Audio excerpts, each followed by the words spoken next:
Let's turn to truth or fake. Vedika joins us over by the big board here in the studio. Vedika, good evening to you. Good evening, Mark. We're not staying with Gaza, but the issues related to, of course, the Palestinian question. You've got the cover of a reputed Italian magazine triggering diplomatic outrage. It features a photograph of an armed Israeli settler grinning at a distressed Palestinian woman in the West Bank. Israel's ambassador to Italy has called it manipulative. Talk us through this controversy.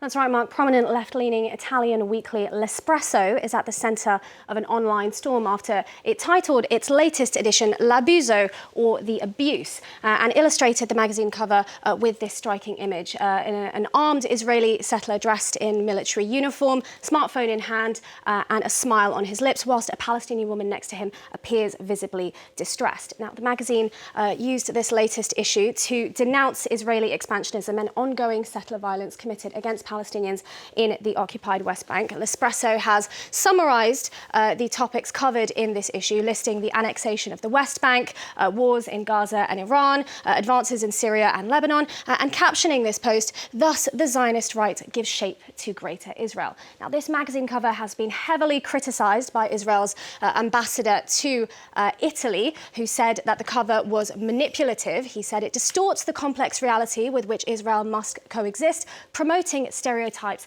and hatred. And he also blasted the magazine for publishing it, saying responsible journalism must be balanced and fair.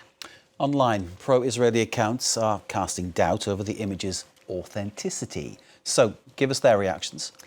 That's right. Multiple internet users have cast doubt over whether the photo was real or whether it was in fact potentially generated by artificial intelligence. For example, this Israeli journalist replied directly to the ambassador's statement with that question, to which the ambassador replied, "It is hard to prove." An American rabbi also called out what he says were inaccuracies in the photo. He claims that the military vest worn in the image is no longer in use by the IDF.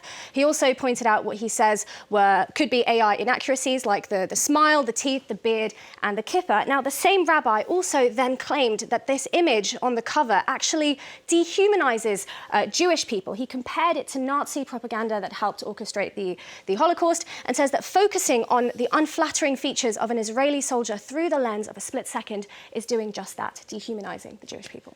You mentioned the military-style garb he's wearing, of course. The fact that it is not currently used might sort of underline the fact that it is actually real because, you know, army surplus stores, etc., etc. Vedika, in response to the criticism, the photographer of this image has shared proof that it's a real image.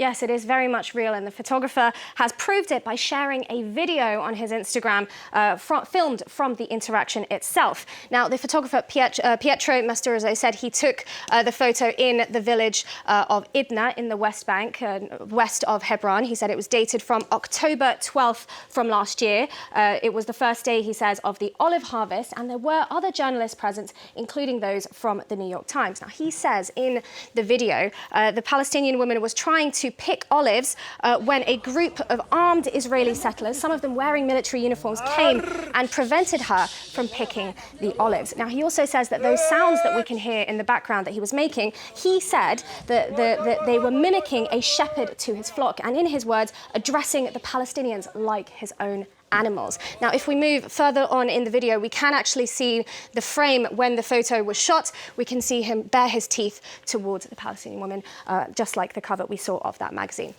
Now, L'espresso has refused to apologise or retract its cover, replying directly to the ambassador there, saying, "We are not the ones promoting stereotypes and hatred." Now, all of this comes just as Italy's Prime Minister Giorgia Meloni just this Tuesday chose to not renew her country's defence agreement with Israel. Relations between the two countries have recently soured. She recently criticised Israel's bombing of Lebanon. There's also accusations that Israel fired warning shots at Italian UN peacekeepers serving there, which damaged a vehicle. There's also the public opinion in Italy towards Israel's offensive in Gaza. It is deeply unpopular, with hundreds of thousands of people turning out to protest against it. And of course, there's only 18 months to go until the next election as well.